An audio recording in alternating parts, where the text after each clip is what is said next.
Welcome to Eagle Media works.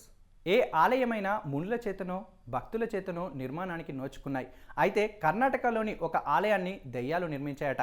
ఈ విషయం తెలుసుకోవాలంటే కర్ణాటకలోని దొడ్డబల్లాపురం దేవనహల్లి మార్గమధ్యంలో ఉన్న బొమ్మవర సుందరేశ్వర ఆలయాన్ని దెయ్యాలు నిర్మించాయట.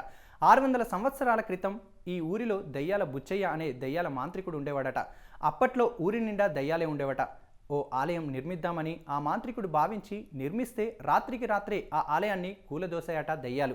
కోపంతో రగిలిపోయిన మాంత్రికుడు తన శక్తులతో ఆ దెయ్యాలను వశపరుచుకొని వాటి జుట్టు కత్తిరించి తన దగ్గర రోకలికి కట్టి పెట్టుకున్నాడట. తమ జుట్టు తమకివ్వమని ఆ దెయ్యాలు మొరపెట్టుకోగా ఆ దేవాలయాన్ని యథావిధిగా నిర్మించమని ఆదేశించాడట. మాంత్రికుడి ఆజ్ఞ మేరకు ఆ దెయ్యాలు ఆలయాన్ని నిర్మించాయట. ఆనాటి నుంచి ఈ దేవాలయాన్ని దెయ్యాలు కట్టిన దేవాలయంగా జనం పిలవడం ప్రారంభించారు. అయితే మామూలుగా గుడులపై దేవతల బొమ్మలు, కామసూత్ర భంగిమలు మనకు కనబడతాయి. కానీ ఈ గుడిపై దెయ్యాల బొమ్మలు కనిపిస్తాయి. దెయ్యాలు కట్టిన గుడి కనుక ఈ ఆలయంపై వాటి బొమ్మలు నిర్మించబడ్డాయి అంటున్నారు.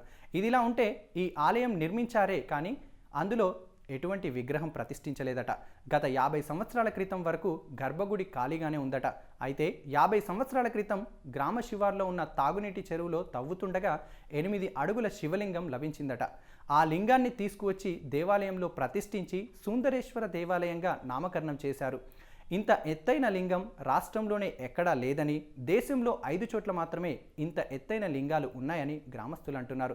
దెయ్యాల బాధ ఉన్నవారు ఈ దేవాలయాన్ని దర్శిస్తారట. ఈ వీడియో కనుక నచ్చినట్లయితే లైక్ చేయండి, కామెంట్ చేయండి, షేర్ చేయండి అండ్ సబ్స్క్రైబ్ కండి. Thanks for watching. Like and subscribe Eagle Media Works.